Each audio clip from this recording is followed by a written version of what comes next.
Hello, Professor Tripathi. You are a man of international trade and business, and since we have known for a long time, I know that you have put in almost something like 20 odd years in the corporate and have been working for Hindustan Lever. Tell me, how come you have actually come into academics, giving up all those heavy paying jobs? Would you like to throw some light on it, Professor Tripathi?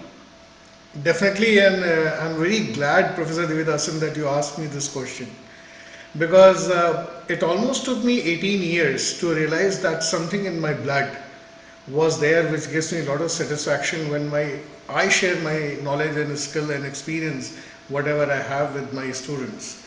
And this was fundamentally because my father was also a professor of philosophy. And in the journey of last 2 decades, then I found a purpose and a reason for my existence. And then I thought my life is dedicated to whatever hope and joy I may spread. And as I see to it, hope is a very positive imagination. And more you become hopeful, you are more nearer to God. And reverse is also true. If you leave hope, which means you are leaving and moving away from God. So you have to be hopeful. Then I thought, how do I create this hope? And with hope, it brings the joy along with hope. And then I thought, my life is dedicated for whatever hope and joy I may spread among people who are around me. And that is what has brought me back to academics. And I simply love and enjoy it. Well, it's a very interesting perspective, Professor Tripathi.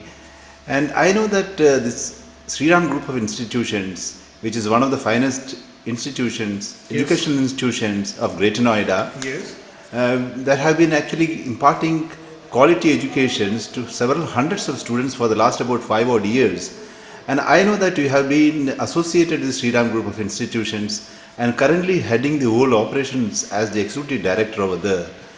And what interested me when I looked into the website and was trying to understand how it is all done over there, one thing which interested me is the theme of Sriram group of institutions, which says that building professionals with character. So, would you like to elaborate what it is all about? yes, of course. That is the subject which is very close to my heart. Actually, what happens today in today's world, if you look around, there is so much trust deficit that people do not trust on each other. There is so much that imbalance among the ecosystem because of our greed. I remember once Mahatma Gandhi has said that on this planet, that is Earth, we have enough food for everybody. We have enough everything as far as our need is concerned. We have enough for our need, but we have not enough for our greed. Unfortunately, the greed factor, which has given its impact in all spheres of life, the profiteering by the private businessmen, and in all sphere of life, it has actually distorted the relationship among us, and there is a huge trust deficit. The character in society that has gone down, and therefore, as a responsible citizen of the country, we take it on education that we should take a lead in building the characters, and we decided a theme that we should build professions with character, because if we churn out professions and if they do not have character, then one fine morning they'll end up doing something of that sort which Rajat Guptas of the world they have done. Look at where are we moving. Look at D. Rajas of the world, look at Kalbadis of the world, look at Rajat Guptas of the world. I mean, they have lost some sense of purpose. So we also have, and very soon we are going to start awareness classes, self-awareness classes at Sriram to know and understand what is inside. People slog entire their life, they accumulate wealth, and then they give it back to the society as in form of charity. Look at Bill Gates. He has accumulated and become the richest person of the planet. And then what has he done? He has given it back again in form of charity. So why not? Why do we need to arrive at a point? Why can't we do it in the process of creating wealth, why can't we distribute it and try to create a society which is more economically equal? Because I always believe that political equality, which we always feel very proud of in our democracy, political inequality equality does not mean anything unless and until there is economic equality. In other words, economic inequality destroys the meaning of political equality. Because if you are a billionaire and I am just on the street, how can you and I be politically equal? And history has proved it that when Indira Gandhi was there, she used to just throw away the money with the poor Kambal. We used to give Kambal congressmen, and next day the voters comes and vote for Congress and they come back to power.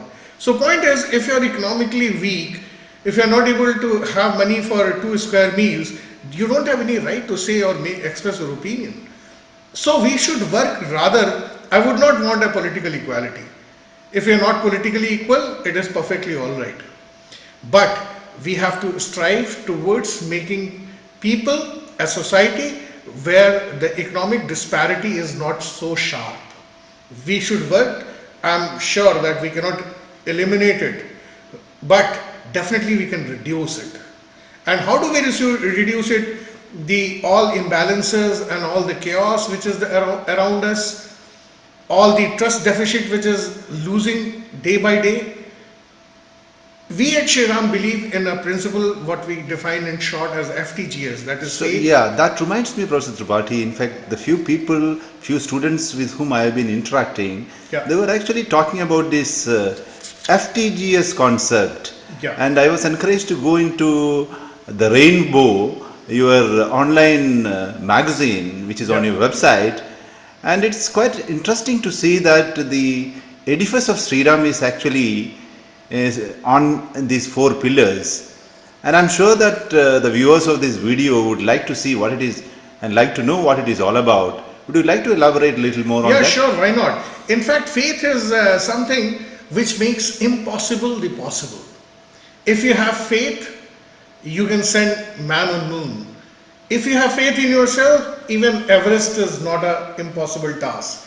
But surely the faith is one ingredient which makes impossible the possible. So we want to inculcate the faith.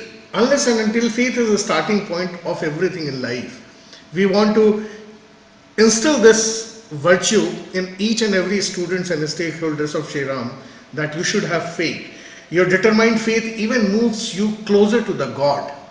And when you have faith, most of the things are achievable which otherwise seems unachievable. Regarding the second pillar, tolerance. Unless and until you develop tolerance, and we should understand how do we develop tolerance, because there are so much restlessness in our society that we do not tolerate even our brothers and sisters nowadays. We cannot tolerate the instructions of our parents. So if you just practice the tolerance on which Mahatma Gandhi has spent the entire his lifetime, then it can give you a lot of contentment and satisfaction. So you have to tolerate each other. We have to become tolerant in our relationship, because if you have the positivity in relationship, if you express tolerance in the relationship, then only you can be successful. Third pillar is generosity. Generosity means that you have to have the unlimited kindness inside you, because it was a famous quote that you reap whatever you sow. So you reap only the things which you sow today. And sometimes what happens that we are very much become frugal in giving something without realizing that you will not get anything unless you give it back first. And giving back should not be confused with only giving and sharing the money. You can share, you can give whatever you have. For instance, if you have knowledge, if you have a skill, if you know how in a certain manner a business is done, you can share with number of people. And that generosity, the attitude of giving is the one thing which will give you a lot of satisfaction and contentment. Third thing, the world around us is full of ostentation, and that's why we preach and share. The last pillar is simplicity, and simplicity is nothing but move away from ostentations, move away from being artificial. You can just be happy the way you are. I mean, as I will go back to my previous statement, that don't be greedy. All your need can be well covered by the God, but your greed cannot be covered. So we can make up for your need, but we cannot make up for your greed. And there is a very subtle line in between the two. You never know that when you cross the line and go to the sphere of greed from the sphere of need. So you have to be very conscious, very clear what your needs are there, and when you move on to your sphere of greed. Because you have to remember one thing, that when you move in the sphere of greed, you are moving at the cost of hundreds and millions of destitutes who do not have the 2 square meals.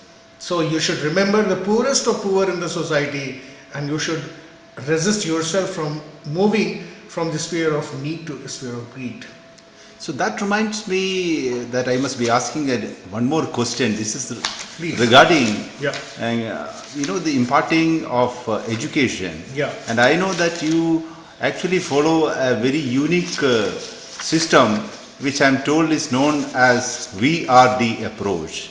Correct. I'm sure that you would like to exemplify those things, sir. Definitely, VRD stands for value, rigor, and differentiation.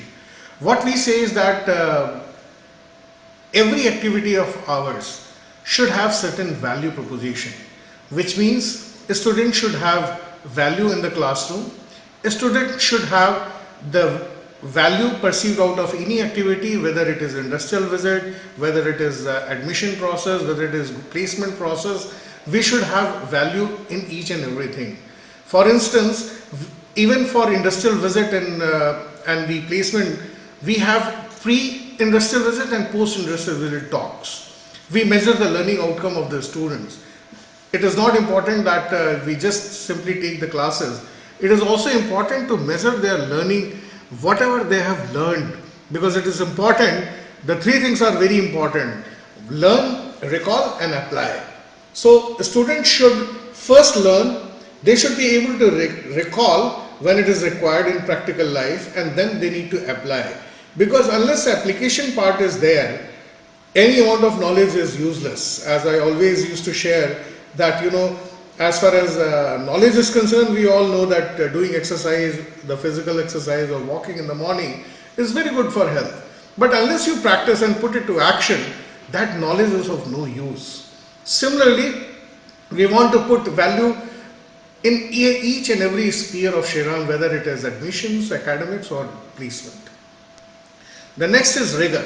We want to put enough rigor in each and every activity, be it procuring some goods for Sriram, be it delivering academics, be it buying anything or doing any activity for that matter in Sriram. We want to have enough rigor. Everybody is supposed to go into the larger details of the things. We work on the student load also at Sriram.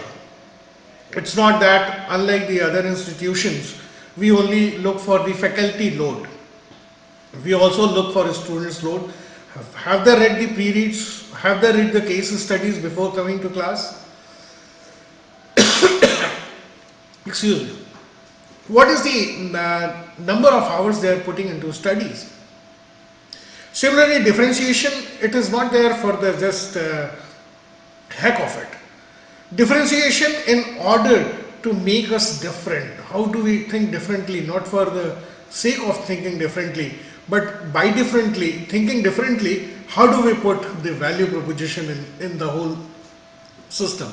So with the help of faith, tolerance, generosity, simplicity, we feel that along with value, rigor and differentiation, we will make a difference and build the professions with character, because what we feel that we take these students at Sriram from the society and we have to process and send them back to the society for spreading the goodwill and love in the society.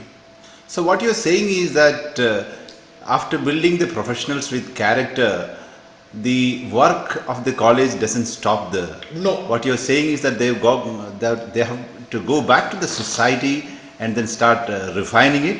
Am I right? Absolutely, absolutely. In fact, what I want to say that we have to send them back to the society and do some good, because if a man is good, he is good in all his roles. For instance, he is a good brother, he is a good husband, he is a good son, he is a good friend, and he is a good contributing member. What we want all students from Sriram, that they should be contributing back to the society and realizing the fact that they should not accumulate everything beyond their needs. They have to go back and serve the society and therefore realize the purpose of their life rather than going.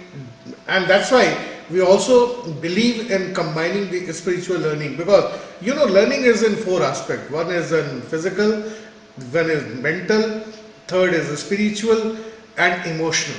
So basically we have to make our students develop in all these four areas, because you have to be emotionally balanced, you have to be mentally strong, you have to be physically strong, and plus spiritually also you have to be inclined and understand first yourself, and you have to understand also at the same time the purpose of your life and purpose of your being. And once you realize the purpose of being, that is also the way you can distinguish between your need and greed. Otherwise, unless you talk to yourself, unless you realize your being, it is very difficult to distinguish between these two. Thank you, Professor Tripathi. It has been great to speak to you. Thanks for giving the perspective what Sriram is doing, and I'm sure that the students of Sriram will go a long way. Thank you so much. On contrary, I am thankful that you have given me an opportunity to speak to what is something very close to my heart, and I will talk more on this. Yeah, thank you so much, sir. Thank you you. so much.